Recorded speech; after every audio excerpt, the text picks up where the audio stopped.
Maureen O'Hara had a very interesting career too, because but I saw her recently in New York, and she looks so spectacular. I mean, she looks so amazingly. Maureen is an astonishing creature. It is still, when we did How to Venus My Valley, she was 18, and we're still like brother and sister.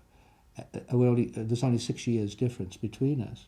And in her 70s, I mean, her vitality and her curiosity and her verve and her everything she radiates is exactly the same. As I was astounded. Yeah. See, that was an interesting career, because Maureen's career, well, she had a split contract between, actually a contract was with Charles Lawton, and when they came here after Jamaica Inn to do The Hunchback, and the war started, he decided that she should have a studio protection, and she went with RKO. Almost immediately, 20th Century Fox wanted her to do How Green Was My Valley.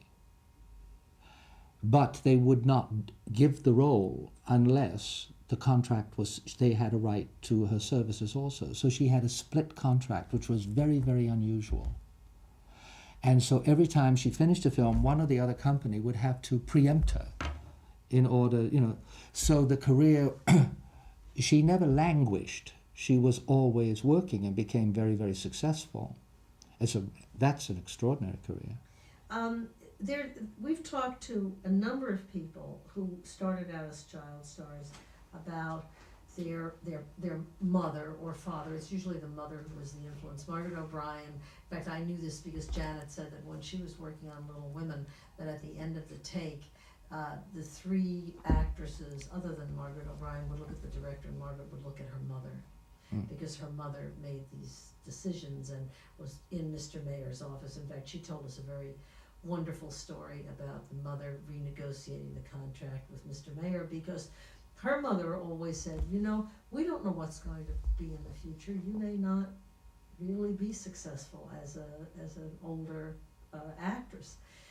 By the same token, Janet said she was fascinated. She would see Elizabeth Taylor in the commissary with her mother, always, you know, speaking. And I'm just wondering whether that was also accommodated. You know, there's a very funny story in a book I read about Peter Lawford where he said his mother actually wanted to make some money, so she went into Mr. Mayer and said, well, I should be here. And Mayer said, but your son is a grown man. But she was like trying to negotiate, watch him and everything. But was that your experience? I mean, did your mother have to protect you, or? Well, everybody has to be protected. Right. I mean, all actors and actresses need some protection. Where it comes from is, you know, their own choice. I was never. This is a delicate point. I never was a child star. I was an adolescent. There's a vast difference. The difference has to do with the time clock on the child. The child stars were Shirley Temple and Jackie Coogan and Margaret O'Brien. They became stars when they were 5.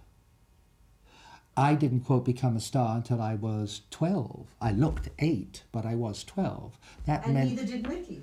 Mickey started late too. Mickey Rooney has always been, but he never was a child star. He became an adolescent phenomenon. I mean, just a trademark, a hallmark. Right? So, Judy Garland was never a child star. She was an adolescent. Elizabeth Taylor, even though we started earlier, started very young. I'm sorry, we've run out of tape. If you could